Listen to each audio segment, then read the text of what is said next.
New year, new finances. If any of you out there are looking to become financially stable this year, finally get out of debt and just be financially free, then this video is for you. Hey everyone, my name is Taylor Bruck. I'm a news anchor and reporter in Ohio, and I just did a story all about this. It is January, so a lot of us have New Year's resolutions, some of which include financial resolutions, where we finally want to get our act together and figure out our finances. But we know it's not that easy, right? Inflation is still up, prices are higher across the board, and so it makes it difficult to get out of debt and or just feel financially stable. So Brian Sweeney, I spoke with him, the owner of Russell Sweeney Wealth Management. He said consumer credit card debt is actually at its highest point ever, $1.23 trillion as of late 2025. So an average household in America has on average anywhere between $6,000 to $15,000 in credit card debt, he said. But it's not impossible to get out of debt. There are two methods he told me that you can take. One is called the Snowball method, where you start by paying off the smallest debts first and then kind of snowball into those bigger ones.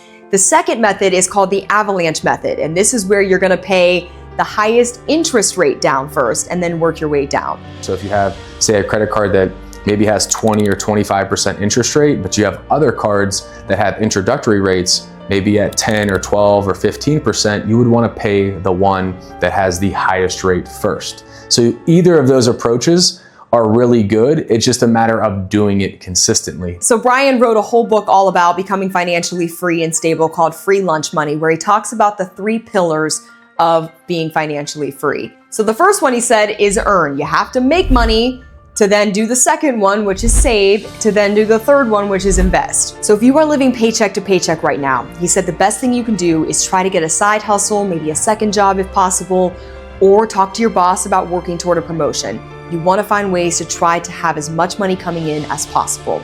Then he said, save anything you can. So even if it's $5, $10 here and there, saving something is better than nothing. And then eventually he said you're going to want to invest, because investing is allowing compound interest to basically work for you overnight. Your money is working for you passively as you sleep. And that is really the key to building wealth, he said, is investing.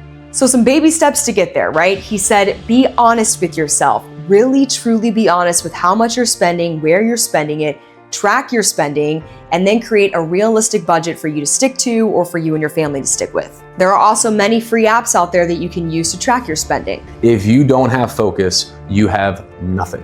There's tons of people that tell me, oh yeah, I'm gonna start this year off, I'm gonna save $10,000 or $5,000 or $50,000, whatever that number is. I check in with them a year later, 5 months later, 6 months, I kind of put that on the back burner. Why? Because they lost focus of what they were trying to achieve. So he said to make money, you have to be interested in money. So get educated about it. Watch YouTube videos, read books, really just educate yourself about money and then stay disciplined. He said if you want to pay off debt this year or save for a house, a ring, these big purchases, maybe a car, you have to create a strategy and plan, and you have to stick with it. He said manifesting or willing your way out of debt is not going to work. You actually have to take action. And then some people ask, is it too late for me to build wealth? Maybe they're in their 40s or 50s and you're seeing this and you're saying, is it too late for me? People always say the earlier the better. He's like, yeah, of course, earlier is better. But if you're seeing this, it is never too late. Never too late to take action. Never too late to start tracking your finances, to start saving or investing. He said, basically, think about it this way.